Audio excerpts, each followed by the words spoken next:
तभी रास्ते में इनकी नजर एक लड़की पर पड़ती है। उसके बारे में जानने के लिए ये दोनों उसके पास जाते हैं। वो लड़की अपना नाम रोंडा बताती है, जो अपने जियोलॉजी सेमेस्टर के लिए यहाँ पर आई है। वो इन दोनों को पहचान जाती है कि ये मैकी और अर्ल हैं, क्योंकि उसने टाउन में मैकी और अर्ल के बारे में लोगों से सुना था। रोंडा पूछते कि यहाँ आसपास कोई ड्रिलिंग या ब्लास्टिंग का काम चल रहा है क्या। इस पर मैकी और अर्ल कहते हैं कि ऐसा तो कुछ भी नहीं है। इसके बाद रोंडा कहती है कि मुझे यहाँ पर कुछ अजीब तरह की वाइब्रेशंस मिल रही हैं, जो आज से पहले कभी नहीं देखी गई। लेकिन दोनों उसकी बात को इग्नोर करके यहाँ से निकल जाते हैं। कुछ देर बाद दोनों टाउन में वॉल्टर चैंग के स्टोर पर पहुंच जाते हैं। यहाँ मेलविन नाम की लड़की को भी देखते हैं, जो कि बहुत ही ज्यादा शरारती है। यहाँ स्टोर में मिस्टर बर्ट और उनकी वाइफ हैदर को भी देखते हैं, जो यहाँ पर कुछ ग्रोसरी के डेमो के लिए आए हैं। तभी अचानक से यहाँ की पुरानी फ्रिज वाइब्रेट करने लगती है। वॉल्टर मैकी और अर्ल से रिपेयर करने के लिए कहता है, लेकिन वो फ्रिज को रिपेयर नहीं करते। दूसरी तरफ हम देखते हैं कि रोंडा जहाँ वाइब्रेशन चेक कर रही थी, अचानक ही वहाँ की जमीन में हलचल होने लगती है। ऐसा लगता है कि जमीन के नीचे से कोई चीज रोंडा की ओर बढ़ रही है, लेकिन रोंडा ये चीज नोटिस नहीं करती और यहाँ से निकल जाती है। मैकी और अर्ल सारा काम निपटाने के बाद यहाँ से निकलने की तैयारी करने लगते हैं और सारा सामान ट्रक में लोड करके यहाँ से निकल जाते हैं। तभी रास्ते में इनको नैन्सी मिलती है। उसके पास 1 महीने का काम था, इसीलिए नैन्सी दोनों को रुकने के लिए बोलती है, लेकिन दोनों उसे मना कर देते हैं और बिक्सबी के लिए रवाना हो जाते हैं। तभी रास्ते में इनको एडगर दिखाई देता है, जो इलेक्ट्रिकल टावर के ऊपर बैठा हुआ था।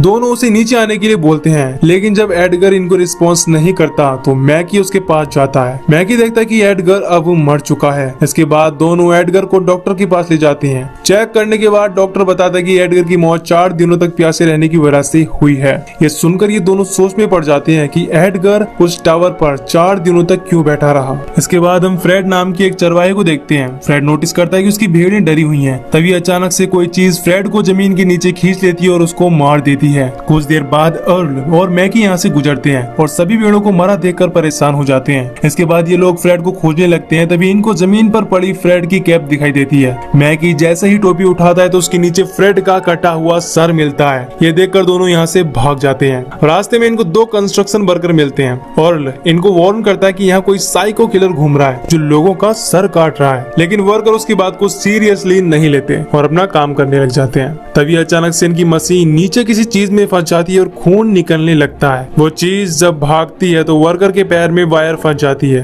दूसरा वर्कर उसको बचाने के लिए उसके पीछे जाता है, लेकिन वो चीज इन दोनों को ही मार डालती है। अब अर्ल और मैकी भागते हुए वॉल्टर के स्टोर पर जाते हैं। मैकी पुलिस के पास कॉल करने की कोशिश करता है, लेकिन ये फोन डेड होता है। इसके बाद दोनों पुलिस बुलाने टाउन की तरफ जाते हैं, लेकिन आगे जाने पर रोड ब्लॉक होता है। तभी इनकी नजर ब्लड लगे हुए हेलमेट पर पड़ती है। दोनों समझ जाते हैं कि कंस्ट्रक्शन वर्कर को भी किसी ने मार दिया है। दोनों अपने ट्रक को पीछे करके भागने की कोशिश करते हैं, लेकिन अचानक इनका ट्रक फंस जाता है। काफी कोशिश के बाद मैकी ट्रक को वहाँ से निकाल पाता है और वापस स्टोर पर चला आता है। इसके बाद ये दोनों देखते हैं कि ट्रक के पीछे सांप के जैसा दिखाई देने वाला एक मॉन्स्टर फंसा हुआ है और इसकी वजह से उनका ट्रक फंसा था। इसके बाद हम डॉक्टर जिम और उसकी वाइफ मेगन को देखते हैं। जब दोनों लोग बात कर रहे होते हैं तभी अचानक से इनका जनरेटर बंद हो जाता है। अब जिम चेक करने जाता है तो पाता है कि जनरेटर जमीन के अंदर चली गई है। ये देखकर दोनों काफी हैरान हो जाते हैं। तभी अचानक से वहाँ एक ब्लास्ट होता है, जिससे दोनों डर जाते हैं और अपनी कार की तरफ भागते हैं। तभी कोई चीज जिम को जमीन के अंदर खींचने लगती है और मेगन उसे बचाने की काफी कोशिश करती है। तभी जमीन के नीचे से एक मॉन्स्टर आता है, जिसके बाद मेगन अपनी जान बचाने के लिए कार में छुप जाती है, लेकिन वो मॉन्स्टर मेगन को कार समेत ही जमीन में खींच लेता है और मार देता है। दूसरी तरफ मैकी और सभी लोग अब यहाँ पर फंस चुके हैं, क्योंकि इनकी गाड़ी अब खराब हो चुकी थी,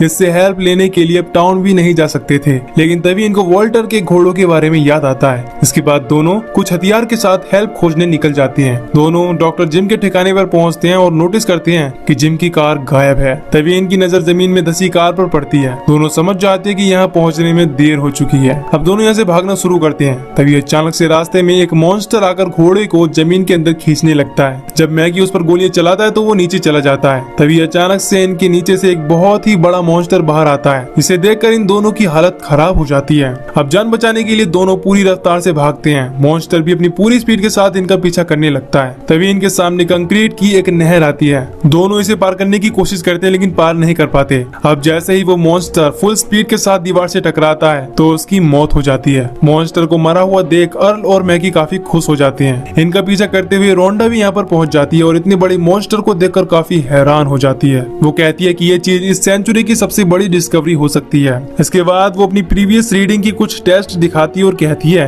कि अकेला नहीं था बल्कि इसके जैसे ही 3 और मॉन्स्टर इस एरिया में घूम रहे हैं। ये सुन दोनों बहुत घबरा जाती हैं और रोंडा के ट्रक की तरफ जाने लगते हैं। रोंडा नोटिस करती है कि वाइब्रेशंस की रीडिंग अचानक से बढ़ने लगी है। तीनों जल्दी से भागकर एक पत्थर पर चढ़ जाते हैं। मॉन्स्टर भी यहाँ पहुंच जाता है लेकिन वो ऊपर नहीं चढ़ पाता और यहीं आसपास घूमने लगता है। तीनों यहाँ पर अब फंस चुके थे क्योंकि वो मॉन्स्टर वाइब्रेशन को डिटेक्ट करके आसानी से इनका पीछा कर सकता था और मार सकता था। अब इनके पास कोई और रास्ता नहीं था, इसीलिए तीनों यहीं पर रात बिताने का डिसाइड करते हैं। सुबह होने पर तीनों ट्रक के पास पहुंचने के लिए प्लान बनाते हैं। रोंडा को वहाँ पर बड़े बड़े डंडे दिखाई देते हैं। इसके बाद तीनों डंडे की मदद से आगे की चट्टान पर जंप करते हुए रोंडा के ट्रक के पास पहुंच जाते हैं। मॉन्स्टर भी उनके ऊपर अटैक करना शुरू कर देता है लेकिन तीनों किसी तरह यहाँ से भागने में कामयाब हो जाते हैं। तीनों अब वॉल्टर के स्टोर पर पहुंच जाते हैं। अर्ल और मैकी मॉन्स्टर्स के बारे में सभी लोगों से बताने लगता है। सभी लोग समझ जाते हैं कि अब वो एक बहुत बड़ी मुसीबत में फंस चुके हैं। सभी मिलकर यहाँ से निकलने का रास्ता खोजने लगते हैं।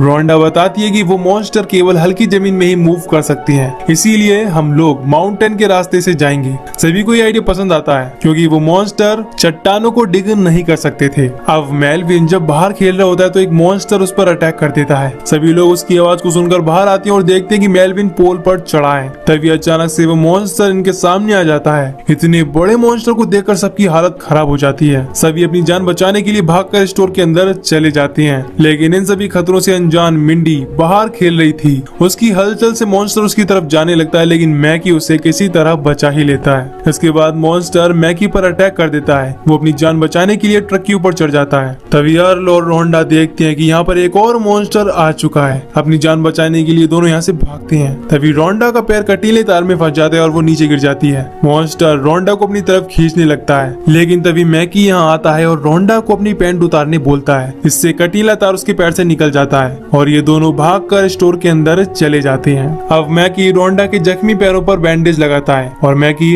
अब रोंडा को पसंद करने लगा था। सभी मिलकर यहाँ से माउंटेन पर पहुँचने के लिए एक प्लान बनाने लगते हैं। तभी अचानक से फ्रिज वाइब्रेट करने लगती है और मैकी जल्दी से उसे बंद कर देते हैं पर इतनी तेज हलचल के कारण एक मॉन्स्टर यहाँ पर आ जाता है और वॉल्टर को पकड़ लेता है। सभी मिलकर उसे बचाने की बहुत कोशिश करते हैं लेकिन मॉन्स्टर उसे अंदर खींच लेता है और खा जाता है। इसके बाद वो पूरे स्टोर को तबाह करने लगता है। सभी लोग अपनी जान बचाने के लिए स्टोर की रूफ पर चढ़ जाते हैं और रोंडा पानी की टंकी के ऊपर चढ़ जाती है। इसके कुछ देर बाद बर्ट और हैदर भी यहाँ आ जाते हैं जो साइको किलर के बारे में पता लगाने बाहर गए थे। तभी हैदर दूरबीन से देखते हैं कि सभी लोग स्टोर के ऊपर चढ़े हुए हैं। ये देखकर दोनों को बहुत अजीब लगता है। इसके बाद बर्ट रेडियो पर अर्ल और मैकी से कांटेक्ट करने की कोशिश करता है। तभी हैदर पुलिस मशीन को ऑन कर देती है जिसकी हलचल से मॉन्स्टर उनकी ओर बढ़ने लगता है। मैकी बर्ट से रूफ पर चले जाने के लिए कहता है और कहता है कि उसकी बेसमेंट की तरफ एक बहुत बड़ा मॉन्स्टर आ रहा है जो लोगों को मार रहा है। तभी वो मॉन्स्टर इनकी बेसमेंट की दीवार को तोड़कर अंदर आने की कोशिश करने लगता है। ये देख दोनों उस मॉन्स्टर के ऊपर गोलियां बरसाने लगते हैं। तभी यह मॉन्स्टर अपने टेंटिकल से बर्ड के पैर को पकड़कर अपनी ओर खींचने लगता है लेकिन हैदर फायरिंग करके उसे बीच से काट देती है।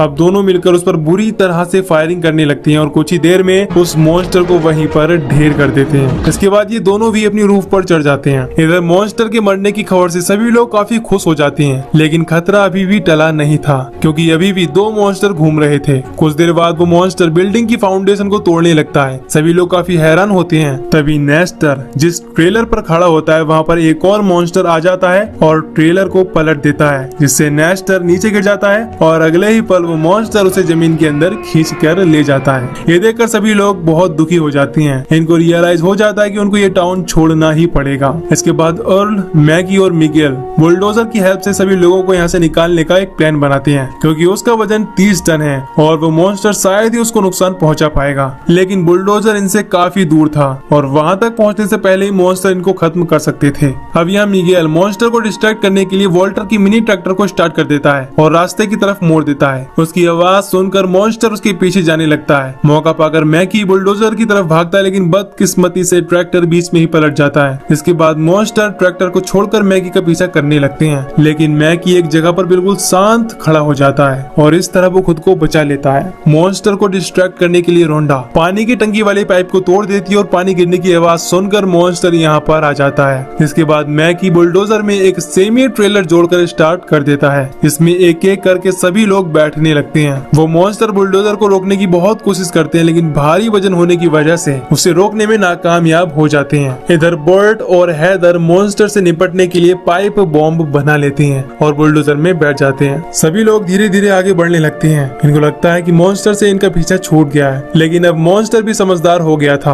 वो बुलडोजर के रास्ते में एक बड़ा सा सिंक होल कर देता है। इसके बाद वो बुलडोजर जैसे ही वहाँ से पार होता है वो उसी में धंस जाता है। सभी लोग समझ जाते हैं कि ये उनका एक ट्रैप था। अब बर्ट मॉन्स्टर को यहाँ से भगाने के लिए अपने पाइप बॉम्ब से ब्लास्ट करता है, जिसकी आवाज से वो मॉन्स्टर कुछ दूर भाग जाते हैं। क्योंकि बहुत ज्यादा सेंसिटिव होने की वजह से उनको तेज आवाज पसंद नहीं थी। तभी इनको वहाँ से कुछ ही दूरी पर पत्थर दिखाई देती हैं। सभी लोग वहाँ तक पहुँचने का प्लान बनाते हैं। इसके बाद बर्ट फिर से एक पाइप बम को ब्लास्ट करता है और मॉन्स्टर जैसे ही दूर चले जाते हैं सभी लोग एक साथ पत्थर पर भागते हैं और मॉन्स्टर के अटैक से पहले ही पत्थर पर चढ़ जाते हैं। लेकिन अब दोनों मॉन्स्टर इनको घेर लेते हैं। सभी लोग इस पत्थर पर फंस जाते हैं। तभी अर्ल को एक आइडिया आता है। वो बर्ट के एक पाइप बम को रस्सी से बांधता है और उसे मॉन्स्टर के सामने फेंक देता है। उसकी हलचल से मॉन्स्टर उसे खा जाता है, जिसके बाद ब्लास्ट होने से वो मॉन्स्टर फटकर मारा जाता है। अर्ल के इस आइडिया से सभी लोग काफी इम्प्रेस हो जाते हैं। इनको लगता है कि इस आइडिया से वो दूसरे मॉन्स्टर को भी मार सकते हैं और फिर ये लोग ऐसा ही करते हैं और एक पाइप बम को दूसरे मॉन्स्टर के पास फेंकते हैं। लेकिन इस बार बिल्कुल उल्टा होता है। मॉन्स्टर उस बॉम्ब को उनकी तरफ ही फेंक देता है। सभी लोग वहाँ से भागते हैं, लेकिन बदकिस्मती से वो बॉम्ब रखे हुए बाकी बॉम्बों के ऊपर गिर जाता है और सभी बॉम्ब ब्लास्ट हो जाते हैं। इसके बाद अर्ल, मैकी और रोंडा फिर से पत्थर की तरफ भागते हैं, लेकिन तभी वो मॉन्स्टर उनका पीछा करने लगता है। इसीलिए तीनों बिल्कुल शांत हो जाते हैं। इसके बाद मॉन्स्टर भी नीचे चला जाता है। मैकी समझ जाता है कि मॉन्स्टर इनके साथ गेम खेल रहा है और वहीं पर छुपा हुआ है। किस्मत से एक बॉम्ब अभी भी मैकी के पास होता है। कुछ देर सोचने के बाद मैकी एक प्लान बनाता है, जिसके बाद तीनों डेड एंड की तरफ भागने लगते हैं और डेड एंड पर जाकर रुक जाते हैं। मॉन्स्टर इनका पीछा करता है, जिसके बाद मैकी बॉम्ब को मॉन्स्टर के पीछे फेंक देता है। उसकी आवाज से मॉन्स्टर और भी तेजी से इनकी तरफ आता है। इसके बाद तीनों वहाँ से साइड हो जाते हैं और मॉन्स्टर डेड एंड को पार करके नीचे खाई में गिर जाता है। इससे उसकी भी मौत हो जाती है। मैकी के इस आइडिया की वजह से अब सभी लोग सेफ थे। इसके बाद सभी लोग फिर से टाउन लौट आते हैं। रोंडा यहाँ से निकलने से पहले मैकी को थैंक यू बोलती है, क्योंकि मैकी ने उसकी जान बचाई थी। इसके बाद अर्ल मैकी को रोंडा के साथ एक रिलेशनशिप बनाने के लिए इनकरेज करता है। इसके बाद मैकी रोंडा से अपने लव को कन्फेस करता है और उनके रोमांटिक किस के साथ ये मूवी यहीं पर खत्म हो जाती है।